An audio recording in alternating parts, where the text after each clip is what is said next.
जय हिंद दोस्तों, स्वागत है आप सभी का आपके चैनल शिक्षारत यस के सर में। दोस्तों आज हम पढ़ने वाले हैं जियोग्राफी का पार्ट 1 है। बहुत ही महत्वपूर्ण चैप्टर है और जो कि आपकी यूपीएसआई कांस्टेबल हो इन सारी चीज़ें में ये बहुत ही महत्वपूर्ण भूमिका निभाने वाली है ये वीडियो। अगर आप वीडियो चैनल पर नया है तो चैनल को सब्सक्राइब और वीडियो को शेयर जरूर करें। आइए शुरू करते हैं आज की क्लास को। खगोलीय पिंड, आइए समझते हैं खगोलीय पिंड होता क्या है उसके बारे में। पृथ्वी, देखिए इसको थोड़ा सा बड़ा कर लेते हैं यहाँ पे कि पृथ्वी से आकाश में दिखाई देने वाली ये सभी आकृतियां आकाशीय पिंड या खगोलीय पिंड कहलाते हैं।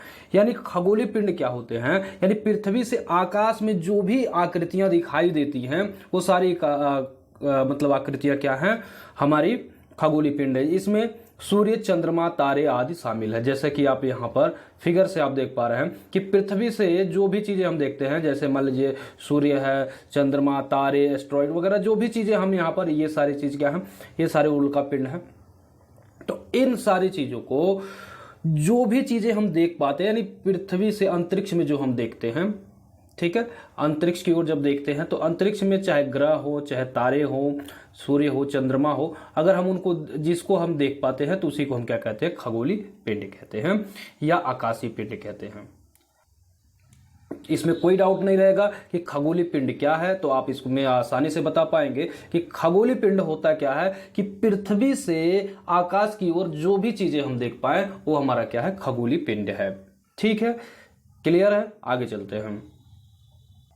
आइए देखिए दूसरा जो हमारा है तारा। तारा क्या होता है ये समझते हैं।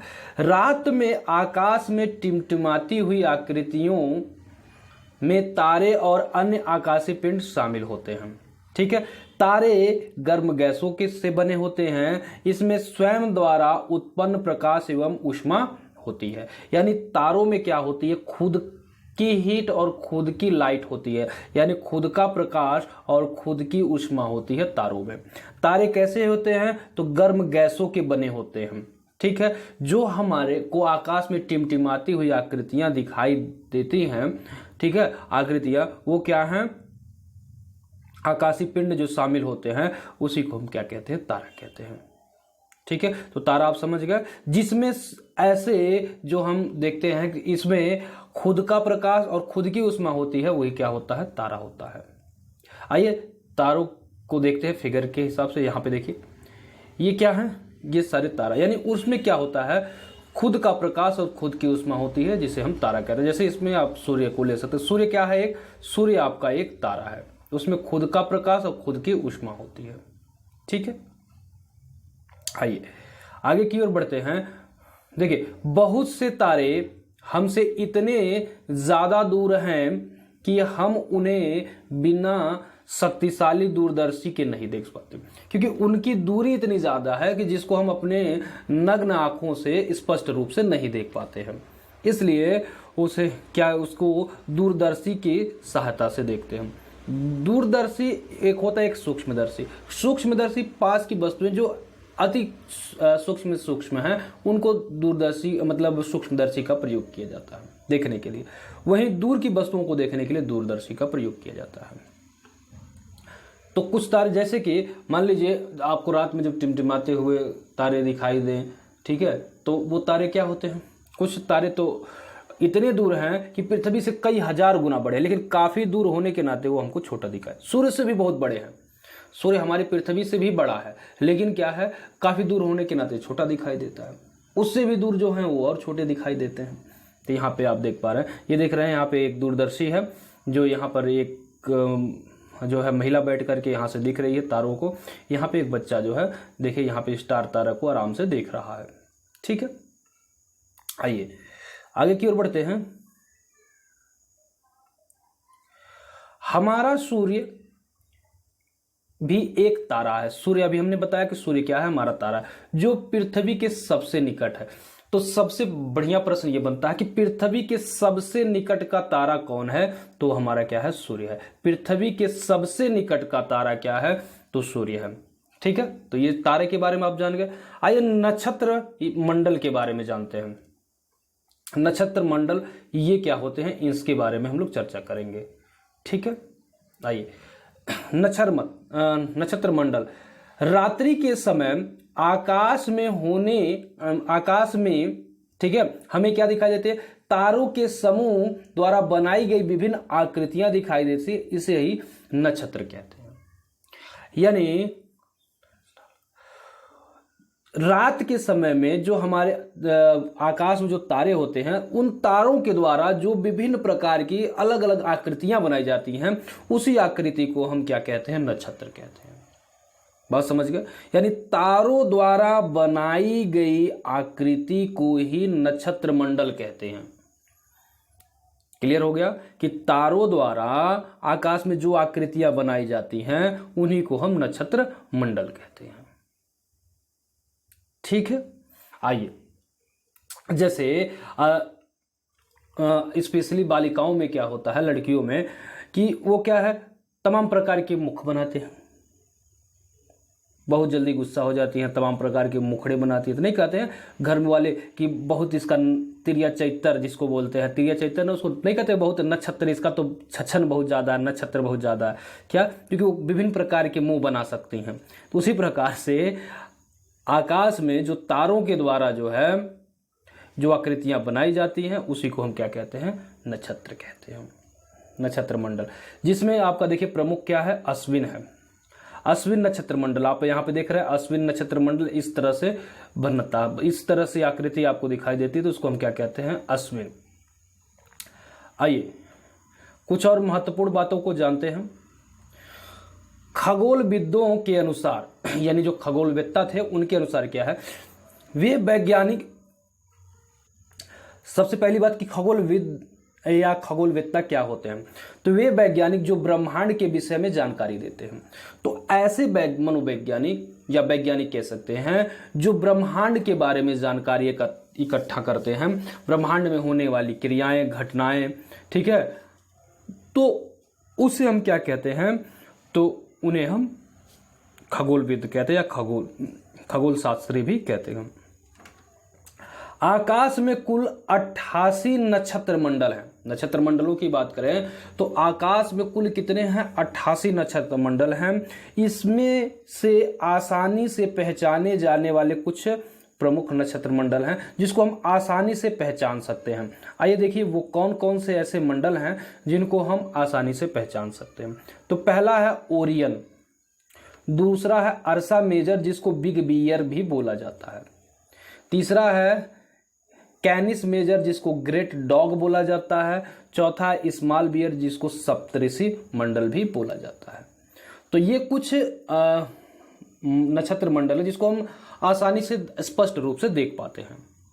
ठीक है, जैसे ओरियन हो गया, अर्सा मेजर जिसको बिग बियर के नाम से जाना जाता है, ठीक है, कैनिस मेजर जिसको ग्रेट डॉग के नाम से जाना जाता है, एवं स्मॉल बियर जिसको सप्तऋषि मंडल के नाम से जाना जाता है। प्राचीन काल से ही सप्तऋषि मंडल एवं ध्रुव तारे की सहायता से, ठीक है, उत्तर दिशा का निर्धारण किया जाता है। यानी जो ध्रुव का तारा, जैसे मान लीजिए अगर आपको दिन में अगर दिशा परीक्षण करना है तो जिधर से सूर्य उगता है वो आपकी दिशा पूर्व हो जाती है, उसके अपोजिट पश्चिम, फिर राइट में आपके जो है पूर्व हो जाता है, लेफ्ट में आपका दक्षिण, मतलब पूर्व, फिर उस जो है आपका पूर्व के अपोजिट आपका क्या हो जाएगा, पश्चिम हो जाएगा, फिर राइट में आपका क्या हो जाता है, दक्षिण हो जाता है, लेफ्ट में आपके जो है उत्तर हो जाता है।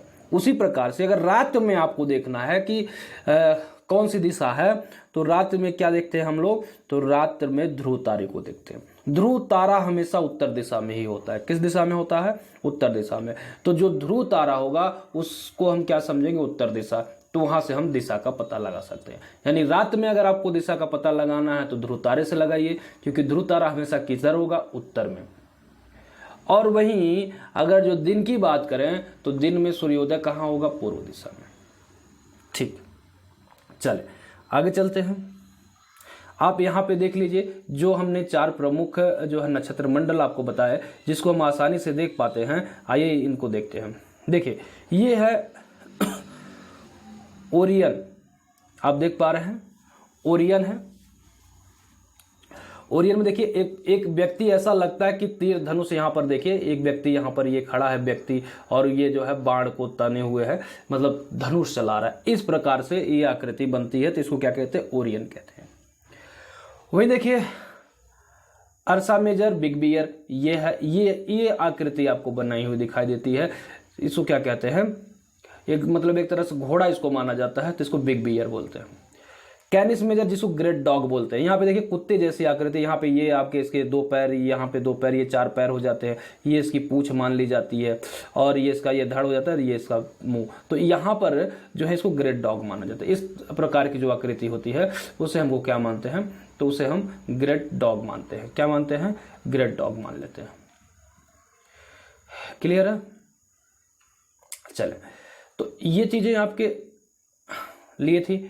और देखिए स्मॉल बियर जिसको सप्तऋषि मंडल बोलते हैं, इसमें 7 जो है होते हैं। अब देखिए सप्तऋषि मंडल और जो बिग बियर है इसके फिगर थोड़े थोड़े मिलते जुलते हैं यहाँ पे देखिए, लेकिन सप्तऋषि जो मंडल होता है या स्मॉल बियर जो होता है इसमें 7 ही तारे होते हैं। देखिए 2 यहाँ पे हो गए, 2 यहाँ पे, 4 ये हो गए, और इधर आपके ये 3, 7 तारे होते हैं।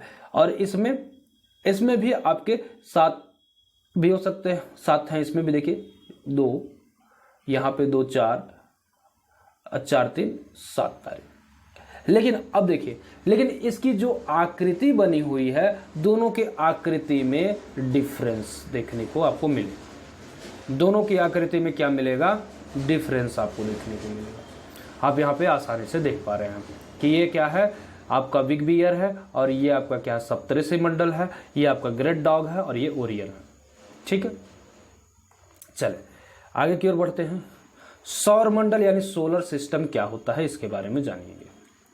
सौर मंडल, सूर्य, 8 ग्रह और इन ग्रहों के उपग्रह तथा कुछ अन्य खगोलीय पिंड, ये क्या कहलाते हैं? सौर मंडल। यानी सौर मंडल में क्या है? सूर्य है यानी तारे हैं, ग्रह है, क्षुद्र ग्रह है, उपग्रह है, इन सभी के यानी ग्रह क्या है?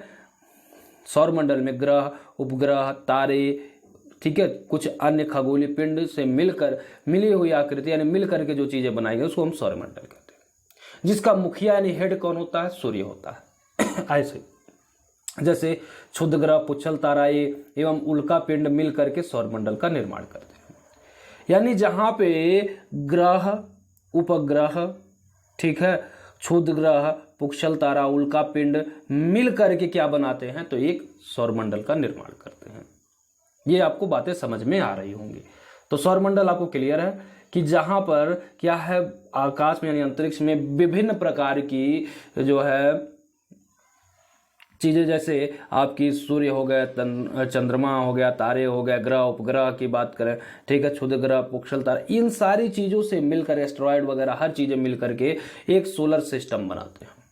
ठीक है, आइए और एक महत्वपूर्ण बात यहां पे देखिए, हमारा सौरमंडल को हम, यानी जो हमारा सौरमंडल है, सौरमंडल को हम क्या कहते हैं? सौर परिवार भी कहते हैं। यानी हम लोग जो अपने सौरमंडल को क्या बोलते हैं? सौर परिवार। सौर परिवार का मुखिया की बात करें तो सूर्य होता है।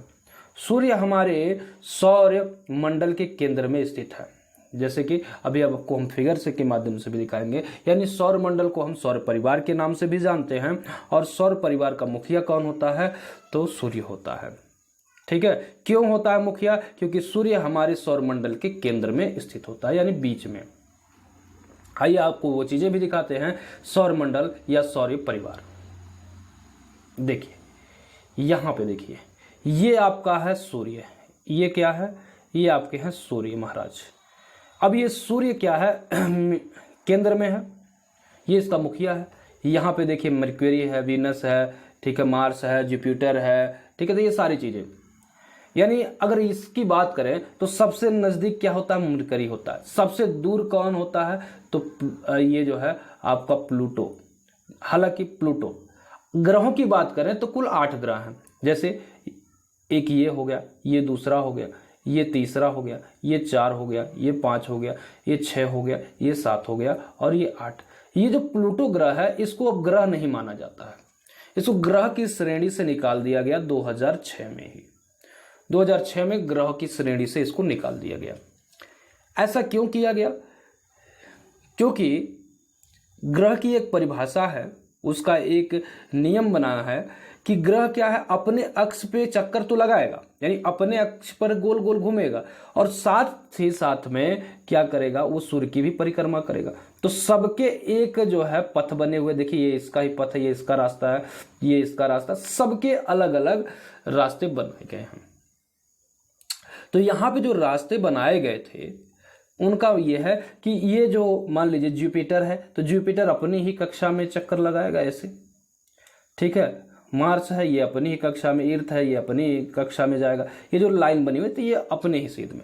लेकिन प्लूटो क्या करता था, प्लूटो जो है ये नेपच्यून के कक्षा में, यानी ये अपने यहाँ पर मार्ग पे जो है रास्ता भटक करके ये नेपच्यून के रास्ते में आ जाता था, कभी वीनस में पहुंच जाता था। तो इस वजह से ये मतलब ये यही नहीं रहता, ये घूमता रहता था इधर उधर, ये इसको कोई रूल रेगुलेशन से कोई मतलब नहीं था, जिस वजह से इसको ग्रह की श्रेणी से निकाल दिया गया।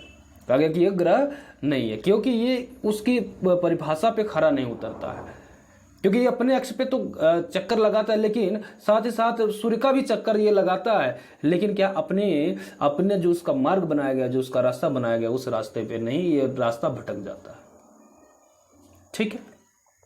इसलिए प्लूटो ग्रह को निकाल दिया गया। आइए देखिए और कुछ महत्वपूर्ण बातें को जानते हैं। सूर्य के गुरुत्वाकर्षण बल या खिंचाव के प्रभाव के कारण सौर परिवार के अन्य सभी सदस्य सूर्य के चारों ओर परिक्रमा करते रहते हैं, ठीक है। यानी जो सूर्य है, सूर्य अपनी तरफ खींचता है, चंद्र और बाकी जो ग्रह या उपग्रह वो अपनी तरफ खींचते हैं। जैसे आप लोगों ने देखा होगा कि ए मान लीजिए ए, एक बालिका ए है, एक बी है, तो हम लोगों के समय में अरैया परैया खेलते थे। अब अरैया परैया क्या होता है, अरैया परैया ये होता था कि एक लड़की दूसरे लड़की का यहाँ पे हाथ पकड़ लेती थी, और ये लोग गोल गोल गोल गोल राउंड लगाते थे, वो अपनी तरफ ऐसे गोल गोल ऐसे घूमते रहते थे। तो इसमें होता ये था कि वो गोल गोल चक्कर घूमते रहते थे, और उसका एक मीडिएटर बन जाता था, और उससे चारों तरफ चक्कर लगाते रहते थे, क्योंकि वो उस एक लड़की ए जो है अपनी तरफ खींचती रहती थी, बी अपनी तरफ, जिस वजह से उस सर्कल में अपना गोल गोल घूमते रहते थे।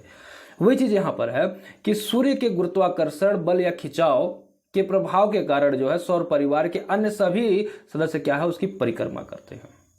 अच्छा, एक होता है परिभ्रमण और एक होता है परिक्रमण। तो इन दोनों शब्द में अंतर है, परिभ्रमण और परिक्रमण। इन दोनों में जब कोई ग्रह अपनी अक्ष पे, ठीक है, घूमता है तो उसको क्या कहते हैं, परिक्रमण, परिभ्रमण। और जब वो सूर्य की चक्कर लगाता है उसको परिभ्रमण कहते हैं, यानी क्या कहते हैं, उसको परिक्रमा कर रहा है, ठीक है। आगे उन सारी चीजों के बारे में हम आपसे चर्चा करेंगे। आइए देखिए सौर परिवार क्या है। सूर्य तथा उसके चारों ओर चक्कर लगाने वाले समस्त खगोलीय पिंड के समूह को सौर परिवार कहते हैं। यानी सूर्य के चारों तरफ जो भी एस्ट्रॉइड हो, चाहे ग्रह हो, चाहे उपग्रह हो, चाहे तारे हो, जो भी चीजें हो, उसके अगल इर्द गिर्द जो भी उसका चक्कर लगाता है वो क्या है, सौर परिवार का हिस्सा है। समझ गए। आइए सूर्य के बारे में जानते हैं। सबसे पहले हम किसके बारे में जानेंगे, सूर्य के बारे में। सूर्य क्या है, सन। देखिए सूर्य सौर मंडल के केंद्र में स्थित है, ये देख पा रहे हैं आप लोग, सूर्य यहां पर है, ठीक है। अत्यधिक गर्म गैसों से बना तारा है। देखिए यहां पर ये कितना गर्म है, एक लावा की तरह जो पूरा लाल है, ठीक है। तो सूर्य क्या है, एक अत्यधिक गर्म ग्रह है, और ये सूर्य क्या है, सौर मंडल के केंद्र में स्थित है। सूर्य में मुख्य रूप से हाइड्रोजन और हीलियम गैस पाई जाती है, ठीक है। हाइड्रोजन और हीलियम गैस पाई जाती है। हाइड्रोजन क्या होता है, हीलियम में परिवर्तित होता है। जिस दिन कहा जाता है ना कि सूर्य की आयु कितनी है, तो वही बात है, जिस दिन हाइड्रोजन पूरी तरह से हीलियम में बदल जाएगा उस दिन सूर्य का डेथ हो जाएगा, यानी सूर्य की ऊष्मा समाप्त हो जाएगी, सूर्य की गर्मी खत्म हो जाएगी, और सूर्य का जो है नामो निशान खत्म हो जाएगा। लेकिन ऐसा होने में पता नहीं कितने हजार या करोड़ अरब वर्ष लगे, क्योंकि जब पूरी तरह से हीलियम में ये बदलेगा तभी जाके ये नष्ट होगा। आगे देखिए, हमारी पृथ्वी से लगभग 13 लाख गुना बड़ा है। यानी जो ये सूर्य है हमारी पृथ्वी से लगभग 13 लाख गुना बड़ा है। लेकिन हम पृथ्वी से देखते हैं तो दिखाई कितना पड़ता है, जैसे एक फुटबॉल जितना बड़ा दिखाई पड़ता है। क्यों? क्योंकि ये इतनी अधिक दूरी पर है जिस वजह से हमको इतना छोटा दिखाई देता है। ठीक है, तो काफी अधिक दूरी होने के नाते जो है ये 13 लाख गुना बड़ा है, लेकिन फिर भी हमको जो है गेंद की भांति ही दिखाई पड़ता है। ये कारण है, दूरी होने के नाते उसका आकार छोटा दिखाई देता है। जैसे एक दूर खड़ा व्यक्ति अगर आपके को देख रहे हैं तो उसको उसका जो है क्या है, उसका शरीर आपको छोटा दिखाई देगा। या किसी पेड़ पौधे को ही दूर से देख रहे हैं तो छोटा दिखाई देगा, लेकिन पास में जाकर देखते हैं तो पेड़ आपसे कई गुना बड़ा होता है, लेकिन दूर से देखते हैं तो ऐसा लगता है कि कितना छोटा है। यह समूचे सौरमंडल को ऊष्मा एवं प्रकाश प्रदान करता है। यानी पूरे क्या है, पूरे सौरमंडल को सूर्य ही क्या करता है, ऊष्मा और प्रकाश प्रदान करता है। सूर्य हमारी पृथ्वी से लगभग 15 करोड़ किमी दूर है। अब बताइए 15 करोड़ की, अगर आपको कहा जाए कि आप 500 मीटर ही देखिए तो नहीं देख पाएंगे शायद ही, लेकिन ये 15 करोड़ किमी दूर है फिर भी हमको दिखाई दे। अब सोचिए कितना बड़ा होगा जो कि उतना छोटा दिखाई दे रहा है। अभी बताया हमने कि 13 लाख गुना बड़ा है ये आपकी पृथ्वी से। पृथ्वी कितना बड़ा है, लेकिन उससे 13 लाख गुना बड़ा है। ठीक है, और दूरी कितनी है, 15 करोड़ किमी दूर स्थित है, जिस वजह से हमको इतना छोटे दिखाई देता है।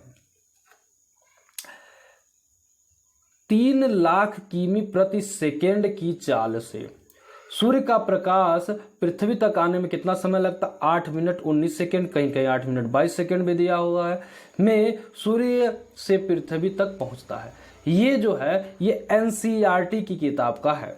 एनसीईआरटी ने माना है कि 8 मिनट 19 सेकेंड इसको लगते हैं। इसकी चाल क्या है, तो 3 लाख किमी प्रति सेकेंड, या 3 पर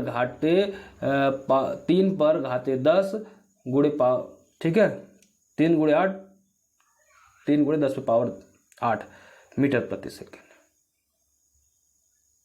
यानी 3 लाख किमी प्रति सेकेंड, यानी इतनी तेजी से चलता है। तब जाकर के इसको प्रकाश आने में 8 मिनट 22 सेकेंड का समय लगता है। आइए ग्रह के बारे में जानते हैं। ग्रह क्या होते हैं?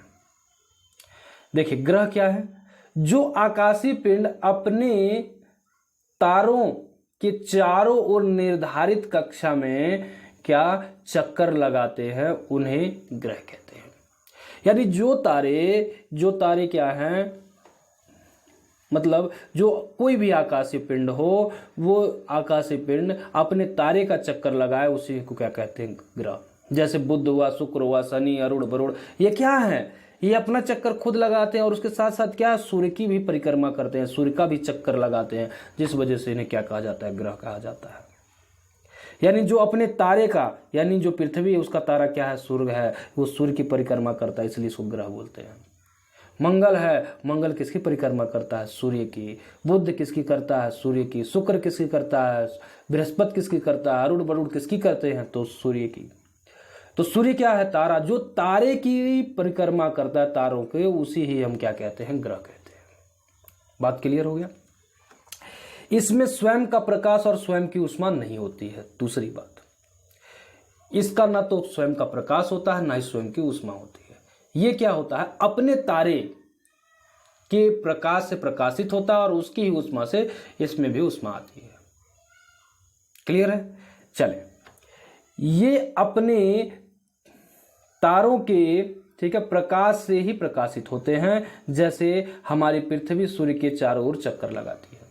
हमारी पृथ्वी क्या है, सूर्य के चारों तरफ चक्कर लगाती है, और पहली बात सूर्य के चारों तरफ चक्कर लगाती है और पृथ्वी का कोई अपना प्रकाश नहीं है। पृथ्वी पर प्रकाश कैसे आता है, पृथ्वी पर ऊष्मा कैसे आती है, तो सूर्य के द्वारा, यानी सूर्य के प्रकाश से ही पृथ्वी प्रकाशित होती है। इसलिए इसको क्या बोलते हैं, ग्रह बोलते हैं। चलिए आगे की ओर चलते हैं।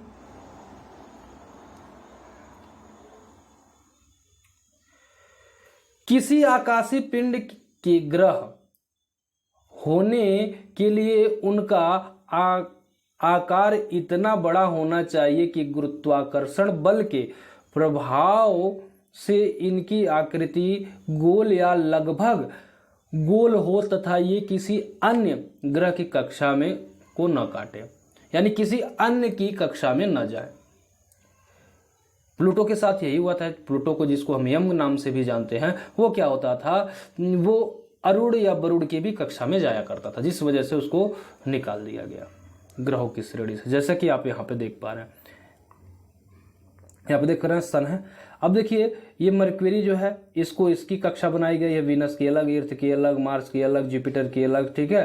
तो ये सब की जो है कक्षाएं अलग अलग ये बनाई गई कि सब अपने ही रेखाओं में, अपने ही रास्ते में ये लग आए जाएंगे, इसलिए इनको क्या कहा गया है, ग्रह कहा गया है। आगे समझिए, हमारे सौरमंडल में 8 ग्रह हैं। सूर्य से बढ़ती दूरी के अनुसार इनका क्रम देखिए, यानी सूर्य से बढ़ती क्रम के अनुसार, यहां पे देखिए बढ़ते क्रम के अनुसार सूर्य से, यहां पे देख रहे हैं ये सूर्य है, ये आपका क्या है, सूर्य है। सूर्य के बाद पहला जो है आपका क्या आता है, बुध आता है। बुध के बाद शुक्र आता है, फिर पृथ्वी, फिर मंगल, बृहस्पति, फिर उसके बाद आता है आपका शनि, फिर आपका आता है, ठीक है, अरुण, फिर आपका आता है वरुण, ठीक है। ये बढ़ते क्रम में देखिए बुध है, ठीक है, बुध के बाद शुक्र है, पृथ्वी है, ठीक है, मंगल है, बृहस्पति, मंगल के बाद आपका बृहस्पति है, फिर आपका जो है शनि है, फिर अरुण वरुण है, ठीक है। और ये प्लूटो जो ग्रह है, इसको ग्रह की श्रेणी से वर्तमान में निकाल दिया गया है। चले आगे समझिए, सौरमंडल के सभी 8 ग्रह अपनी धुरी पर लट्टू की भांति घूमते हुए सूर्य के चारों ओर चक्कर लगाते हैं। शुक्र और वह अरुण ग्रह को छोड़कर शेष सभी घड़ी की दिशा की विपरीत दिशा में अपनी कक्षा में सूर्य की परिक्रमा करते हैं। यानी ये दो लास्ट के दो, यानी शुरुआत का सेकंड और लास्ट का सेकंड, यानी पहले बुध है, उसके बाद शुक्र है, लास्ट में आपका वरुण है, उसके पहले अरुण है, यानी लास्ट से दूसरा और पहले से दूसरा, ये दो जो हैं, इन दो को छोड़ करके बाकी सभी घड़ी की सुई की विपरीत दिशा में अपना चक्कर जो है सूर्य के लगाते हैं। बाकी ये दोनों जो है क्लॉकवाइज, यानी सीधा घड़ी की दिशा में ये अपना चक्कर पूरा करते हैं, यानी ये दोनों उनके विपरीत चलते हैं, जैसा कि आप यहां पे देख पा रहे हैं। एक बार जरा आप इस फिगर को समझिएगा। ये देखिए मरक्यूरी जो है ये घड़ी की उल्टी दिशा में जा रहा है इस तरह से। अब यहाँ पे देखिए ये भी घड़ी की उल्टी दिशा में जा रहा है, अर्थ इधर से ऐसे। ये भी घड़ी क्या ऐसे चलती है? नहीं। घड़ी क्या इस तरह से चलती है? बिल्कुल नहीं। क्या घड़ी इस तरह से? यानी घड़ी की उल्टी दिशा में बाकी सारे ग्रह चलते हैं। जैसे मान लीजिए घड़ी हो गया, तो घड़ी यहाँ पे 12 है, यहाँ पे 6 है, यहाँ पे 3 है, यहाँ पे 9। तो घड़ी किस दिशा में चलेगी? 12 से इधर ऐसे एक होते हुए, मतलब इस दिशा में ऐसे चलेगी। तो ऐसे मात्र दो हैं, एक है ये आपका सेकेंड दूसरा, और एक है मतलब लास्ट सेकेंड, और यहाँ फर्स्ट सेकेंड। यहाँ पे देखिए यानी आपका शुक्र और ये आपका अरुण, ये दो जो हैं वो घड़ी की दिशा में, यानी जो घड़ी जो इस तरह से आपकी चलती इस दिशा में चक्कर, बाकी सारे के सारे क्या हैं? उल्टी दिशा में, इधर से ऐसे इधर चले जाते हैं। ठीक, क्लियर है? चले आगे चलते हैं। जिसकी जिक्र हम कर रहे थे वो आपके सामने बहुत ही महत्वपूर्ण ये शब्द है, इसको आपको समझना है, समझने की जरूरत है। देखिए परिभ्रमण और परिक्रमण, बहुत सारे लोग इसमें कंफ्यूज हो जाते हैं। रोटेशन और रिवैल्यूएशन। आइए देखिए, ग्रहों की अपनी धुरी पर घूमना परिभ्रमण कहलाता है। यानी एक के जगह रह करके, जैसे लट्टू नाचता है ऐसे ऐसे एक के जगह टिक करके गोल गोल घूमिए, उसको क्या कहेंगे? परिभ्रमण कहेंगे। दूसरा है परिक्रमण, जिसको परिक्रमा भी बोलते हैं। सूर्य के चारों ओर घूमना परिक्रमण कहलाता है। जैसे आप यहाँ पे देख रहे हैं, पृथ्वी को देख रहे हैं, पृथ्वी यहाँ पर देखिए अपनी ही धुरी पर ऐसे गोल गोल गोल गोल ऐसे गोल गोल ये घूम रहा है, तो इसको क्या कहेंगे? परिभ्रमण कहेंगे। और यही पृथ्वी देखिए यहाँ पे ये बीच में आपका सूर्य है, जब यही पृथ्वी ऐसे यहाँ से चलते हुए ऐसे ऐसे फिर ऐसे यहाँ आती है, यानी सूर्य की जब परिक्रमा करने लगती है उसी को हम परिक्रमण कहते हैं। पृथ्वी ही नहीं, चंद्रमा है, ठीक है, और आपके बुध ग्रह हैं, शुक्र, यानी सारे जो ग्रह हैं वो क्या करते हैं? सूर्य की परिक्रमा करते हैं। उसी को हम क्या कहते हैं? परिक्रमण कहते हैं। तो जो खगोलीय पिंड सूर्य का जो है परिक्रमा करता है उसको क्या कहते हैं? परिक्रमण कहते हैं। सूर्य का चक्कर लगाना क्या होता है? परिक्रमण होता है। और अपनी अक्ष पे घूमना लट्टू की भांति परिभ्रमण होता है। ये चीजें आपको क्लियर हो गई होंगी। परिभ्रमण क्या होता है? अपने अक्ष पर घूमना लट्टू की तरह। और परिक्रमण क्या होता है? तो सूर्य का चक्कर लगाना। आगे है आपके सामने पृथ्वी के बारे में। आइए समझते हैं पृथ्वी क्या है। सूर्य से दूरी के क्रम में, ठीक है, पृथ्वी तीसरा ग्रह है। कौन सा ग्रह? तीसरा ग्रह। पहला क्या था? बुध था। दूसरा क्या था? शुक्र था। तो तीसरा ग्रह आपका क्या होगा? तो तीसरा ग्रह हमारा होगा पृथ्वी। आकार में यह पांचवा सबसे बड़ा ग्रह है। आकार में पांचवा सबसे बड़ा ग्रह है। अगर सबसे बड़ा आकार की बात करेंगे तो बृहस्पति है। हमारी पृथ्वी लगभग गोल आकार की है। पूरा गोल नहीं है, लगभग गोल, यानी अंडाकार कह सकते हैं। यह ध्रुवों पर थोड़ी चपटी है। ये आपके ध्रुव है, ये और ये आपके ध्रुव है। ध्रुवों पर थोड़ी सी चपटी हुई है और बीच में मध्य में क्या है, यानी ये वाला जो पार्ट है और ये वाला यहां पर उभरी हुई है। इसलिए इसके आकार को भूआब कहते हैं, कहा जाता है। यानी ध्रुवों पर चपटी और मध्य में उभरी हुई होने के नाते इस पृथ्वी को क्या कहते हैं? तो भूआब कहते हैं। भूआम लिखा है, ये भूआम नहीं भूआब है, ठीक है, भूआब है। इसको क्या कहते हैं? भूआब कहते हैं। क्लियर है? चलिए आगे चलते हैं। इसे हरित ग्रह या ग्रीन प्लैनेट भी कहा जाता है।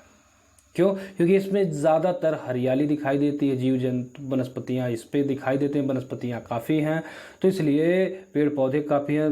अंतरिक्ष से देखने पे हरा भरा और नीला, पानी की अधिकता होने के नाते नीला दिखाई देता है, इसलिए इसको क्या कहते हैं? नीला ग्रह भी कहते हैं। पृथ्वी पर जल की अधिकता के कारण या अंतरिक्ष से देखने पर नीला रंग का दिखाई देता है, इसलिए इसे नीला या ब्लू प्लैनेट भी कहते हैं।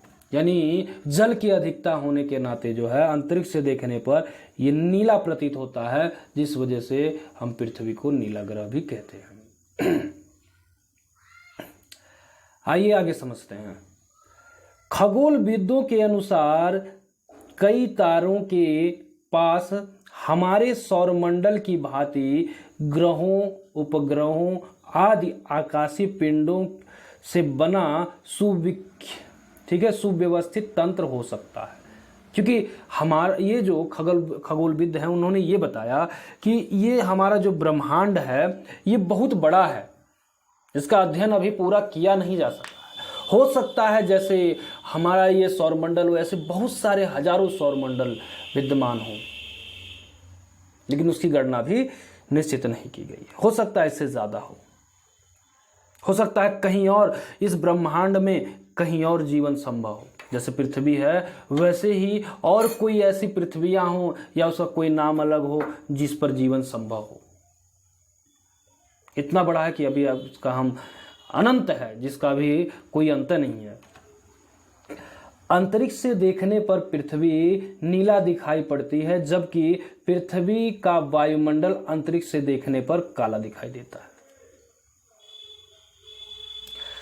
ये दो चीजें, यानी अगर हम अंतरिक्ष से देखने पर पृथ्वी हमको कैसा दिखाई देती है? नीला। जब हम अंतरिक्ष से देखते हैं तो जल की अधिकता होने के नाते पृथ्वी हमको नीला दिखाई देती है, जिस वजह से इसका एक नाम ये भी है, नीला ग्रह। लेकिन जबकि पृथ्वी का वायुमंडल अंतरिक्ष से देखने पर काला दिखाई देता है। अगर वायुमंडल की बात करें, पृथ्वी अगर अंतरिक्ष से हम देख रहे हैं तो नीला दिखाई देगा, लेकिन अगर वायुमंडल देखेंगे तो काला दिखाई देगा। ऐसा क्यों? क्योंकि धूल, मिट्टी, कण इतने जो पोल्यूशन हो गए हैं, जिस वजह से ये जो डस्ट हैं, धूल, मिट्टी, कण हैं, इनके जो एक बाहरी आवरण बना है प्रदूषण के द्वारा, इस वजह से वो काला दिखाई देता है। चले आगे।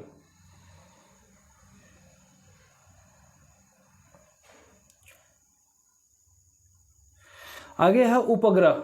उपग्रह देखिए, कुछ आकाशीय पिंड अपने ग्रह की परिक्रमा करते हुए सूर्य की परिक्रमा करते हैं।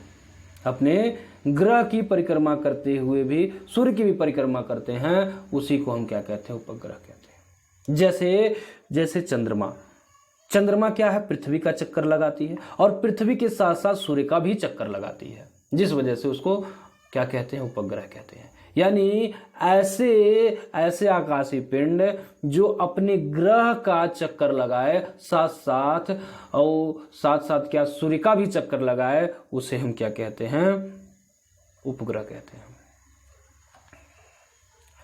अपने ग्रह की परिक्रमा करने के कारण इन्हें उपग्रह कहा जाता है। जैसे चंद्रमा पृथ्वी की परिक्रमा करता है, और यह पृथ्वी का एकमात्र प्राकृतिक उपग्रह है।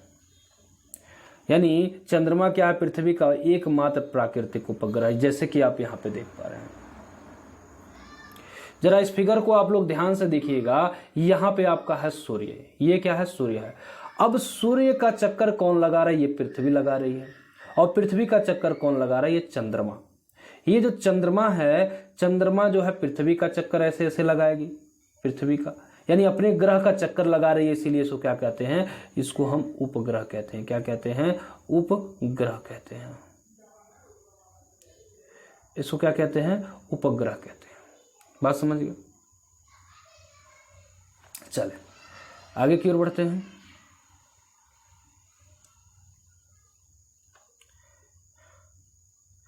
आइए चंद्रमा के बारे में जानते हैं, मून के बारे में।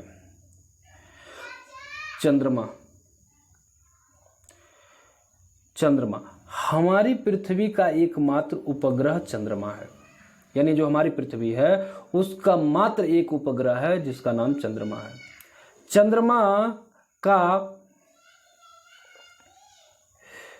व्यास पृथ्वी के व्यास का 1/4 है। यानी चंद्रमा का जो व्यास है वो पृथ्वी के व्यास का 1/4 है।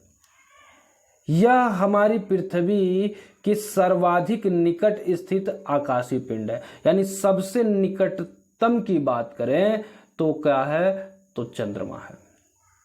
पृथ्वी से इसकी दूरी लगभग 3,84,000 किलोमीटर है। 3,84,000 किलोमीटर। यह सूर्य के प्रकाश से प्रकाशित होता है। पृथ्वी भी होता है और चंद्रमा भी, क्योंकि इसका अपना प्रकाश नहीं होता है। आइए, चांद हमने पढ़ लिया चंद्रमा के बारे में, यानी चांद के बारे में पढ़ा, तो चांद की क्या होती है? चांदनी। आइए चांदनी के बारे में पढ़ते हैं। चांदनी, मूनलाइट। चंद्रमा से परावर्तित प्रकाश जब पृथ्वी के धरातल पर पड़ता है तो चंद्रमा के इस प्रकाश को चांदनी कहते हैं। यानी जब चंद्रमा से जो है, यानी सूर्य का प्रकाश चंद्रमा पर जब आता है, चंद्रमा के ही प्रकाश मतलब सूर्य के ही प्रकाश से प्रकाशित होता है। तो जब चंद्रमा से परावर्तित होकर के वो कहाँ? पृथ्वी के धरातल पर पड़ता है। यानी सूर्य का प्रकाश चंद्रमा पर पड़ा और चंद्रमा से प्रकाश टकरा करके पृथ्वी पर पड़ता है, तो उसी को हम क्या कहते हैं? चांदनी कहते हैं। यानी चंद्रमा से जब प्रकाश जो है परावर्तित होकर जब पृथ्वी पड़ता है, तो जब पृथ्वी से हम लोग देखते हैं तो हमको चमकता हुआ दिखाई देता है। तो उसी को हम क्या कहते हैं? चांदनी कहते हैं, चांद की चांदनी। पृथ्वी के सर्वाधिक निकट होने के कारण यह रात्रि में आकाश में सबसे बड़ा और चमकीला दिखाई देता है। ये कारण होता है। क्यों? क्योंकि सबसे ज्यादा नजदीक है। यहाँ पे आप देख पा रहे हैं कितना खूबसूरत चांदनी है, चंद्रमा की चांदनी। देखिए यहाँ पे कितनी खूबसूरत है, वंडरफुल। यहाँ पे देख लिए सोलर सिस्टम के बारे में, ग्रहों के बढ़ते क्रम। यहाँ पे देख पा रहे हैं ग्रहों के बढ़ते क्रम। सबसे पहले बुध है, फिर शुक्र है, फिर पृथ्वी है, फिर मंगल है, फिर क्षुद्र ग्रह है। यहाँ पे आप देख रहे हैं ये क्षुद्र ग्रह लगभग 484 किलोमीटर तक ये रहता है। फिर उसके बाद आपका बृहस्पति आता है जो कि सबसे बड़ा ग्रह है। फिर उसके बाद आपका आता है शनि, फिर उसके बाद अरुण, फिर आपका आता है वरुण। ठीक है।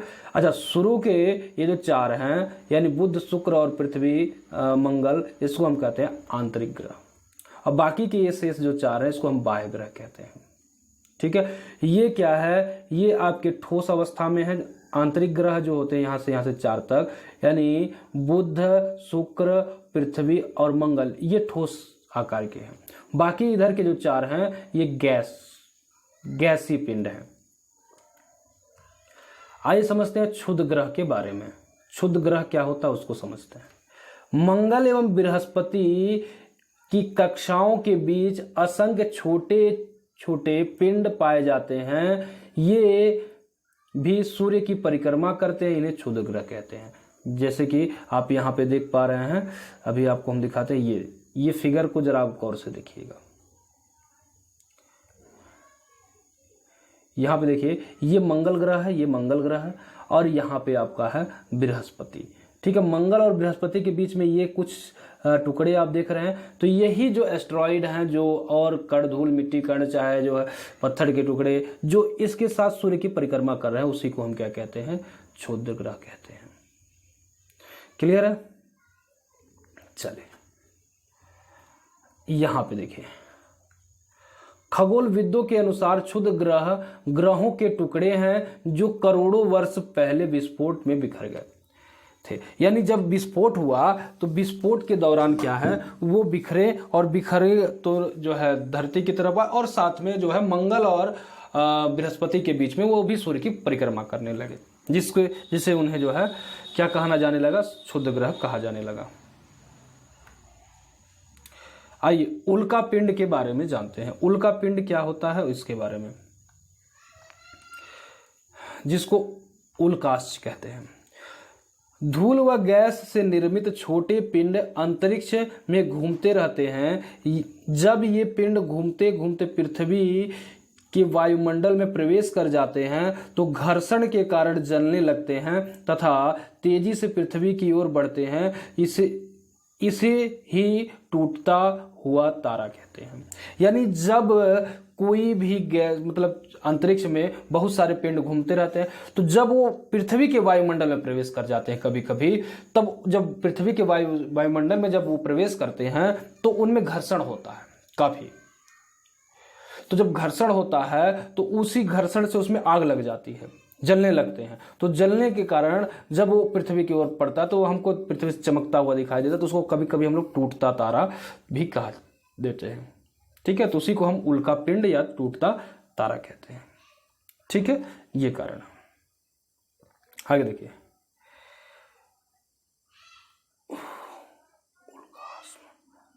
उल्काश में क्या होता है? प्रायः यह छोटे छोटे पिंड वायुमंडल में ही जलकर नष्ट हो जाते हैं, उसको उल्काश में कहते हैं। यानी जब पृथ्वी की ओर आते हैं, जब पृथ्वी के वायुमंडल में प्रवेश करते हैं, तो कई बार ये होता है वो घर्षण करके उधर ही वायुमंडल में ही जल जाते हैं, वो उधर ही नष्ट हो जाते हैं। यानी पृथ्वी तक नहीं आ पाते, बाहर ही वो जो है नष्ट हो जाते हैं, जिस वजह से उसको क्या कहते हैं? उल्काश में कहते हैं। उल्का पिंड कभी कभी पिंड पूर्ण रूप से जलकर नष्ट नहीं हो पाते। ठीक है। और इनका कुछ अवशिष्ट भाग पृथ्वी के धरातल तक पहुंच जाता है। इसी अवशिष्ट भाग को उल्का पिंड कहा जाता है। यानी जो घर्षण के उपरांत भी जो चीजें बची हुई होती हैं जलने से, कुछ अवशेष बच जाते हैं जो पृथ्वी के सतह तक आ जाते हैं, उसी को हम उल्कापिंड कहते हैं। अगर रास्ते में खत्म हो गया तो उसको उल्काश में कहेंगे। पुच्छल तारे के बारे में ये जानते हैं, ये भी बहुत ही इंपॉर्टेंट है। पुच्छल तारा, पुच्छल तारा देखिए, पुच्छल तारे अथवा धूमकेतु चट्टाने, बर्फ, धूल और गैस के बने आकाशीय पिंड होते हैं। ठीक है, एक्सरे आकाशीय पिंड अपनी कक्षा में घूमते हुए सूर्य के पास आ जाते हैं और सूर्य के ताप के कारण इसकी गैसें धूल और बर्फ वाष्प में बदल जाती है। यह वाष्प मुख्य पिंड से एक लंबी सी, ठीक है, चमकीली पूंछ के रूप में बाहर निकल जाती है। बात समझ गए? यानी पुच्छल तारा, जब कोई पिंड जो है अपनी कक्षा में घूमते हुए सूर्य की तरफ बढ़ता है तो उससे आग उसमें लग जाती है, तो पीछे लपट जो उसकी निकलती है उसी को हम पुच्छल तारा कहते हैं। ठीक है, उसको हम क्या कहते हैं? पुच्छल तारा। जैसे कि आप यहां पर देखिए फिगर को, देखिए गुरुत्वाकर्षण के कारण इस तारे का सिर, ठीक है, सूर्य की तरफ तथा पूंछ, ठीक है, हम हमेशा ही बाहर की तरफ होती है, जो हमें चमकती दिखाई देती है। यहाँ पे आप देख रहे हैं ये चीजें, और इसके पीछे पूंछ सा बना हुआ है, यानी इसके जो लपटें हैं पीछे बनी हुई हैं, उसी को हम क्या कहते हैं? पुच्छल तारा। चले आगे की ओर बढ़ते हैं। अच्छा देखिए, कुइपर मेखला क्या होता है, ये बहुत महत्वपूर्ण है। कुइपर मेखला, अब कुइपर मेखला के बारे में हम लोग जानकारी इकट्ठा करते हैं। यह वरुण या नेपच्यून के पार सौरमंडल के आखिरी सिरों पर एक तस्तरी के आकार की विशाल पट्टी है। असंख्य खगोलीय पिंड उपस्थित हैं, जिसमें कई बर्फ से बने हैं। ठीक है, और धूमकेतु इसी क्षेत्र में आते हैं। प्लूटो भी इसी मेखला में स्थित है। यानी क्यूपर मेखला क्या है? यानी जो सौरमंडल के आखिरी सिरे पर आते हैं, यानी नेपच्यून यानी वरुण ग्रह के अंतर्गत आते हैं, उसके पास जो असंख्य खगोलीय पिंड है उसी को हम क्यूपर मेखला कहते हैं। 24 अगस्त 2006 को अंतर्राष्ट्रीय खगोलीय संघ IAU ने यम ग्रह यानी जिसको प्लूटो कहते हैं उसको ग्रह की श्रेणी से हटा दिया गया। क्यों? क्योंकि ये देखिए, ये अपनी कक्षा में न घूम करके ये बीच बीच में दूसरे की कक्षा में भी आता रहता था, जिस वजह से इसको जो है हटा दिया गया ग्रहों की श्रेणी से।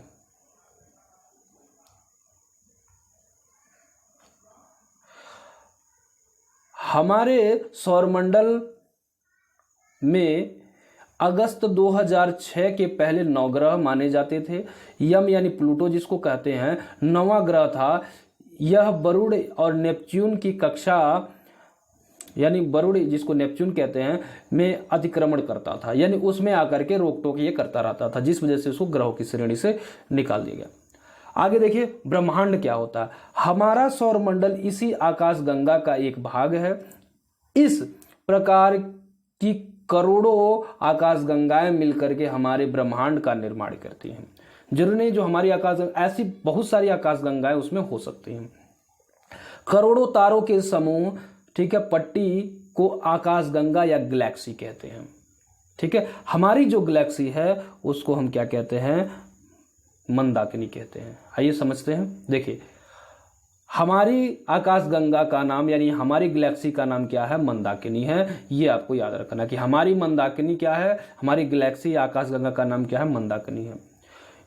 जो भाग पृथ्वी से हमको दिखाई देता है उसको हम मिल्की वे कहते हैं। यानी आकाश गंगा का या गैलेक्सी का जो भाग हम देख पाते हैं, यानी मंदाकिनी का जो भाग हम देख पाते हैं, उसे हम क्या कहते हैं? मिल्की वे कहते हैं। इसका एक दूसरा नाम दुग्ध मेखला है, दुग्ध मेखला भी इसको कहते हैं। इसका आकार सर्पिला या तस्तरी होता है, जैसा होता है, जैसे यहाँ पे देखिए ये है हमारा क्या, यहाँ पे आप देख पाएंगे ये हमारी आकाश गंगा है। आगे, ब्रह्मांड की उत्पत्ति, बिग बैंग, इसके बारे में देख लीजिए। बिग बैंग की घटना कुछ करोड़ों वर्ष बाद तारों और आकाश गंगाओं का निर्माण होने लगा। वास्तव में आकाश गंगा का निर्माण हाइड्रोजन, हीलियम गैसों तथा धूल कणों से बने विशाल बादलों के इकट्ठा होने से हुआ है। तो ये चीजें आपको याद रखनी है। आकाश गंगा को बनाने वाले इन बादलों को क्या कहते हैं? निहारिका कहते हैं। निहारिका या नेबुला कहते हैं। गुरुत्वाकर्षण के प्रभाव के कारण इन बादलों के गैसीय पिंड बने, जिससे तारों का निर्माण प्रारंभ हुआ। आकाश गंगा के केंद्र में एक विशाल ब्लैक होल बना। तो आई होप दोस्तों आपको वीडियो पसंद आया होगा, तो चैनल को लाइक, सब्सक्राइब और वीडियो को शेयर जरूर करें। मिलते हैं दोस्तों नेक्स्ट वीडियो में।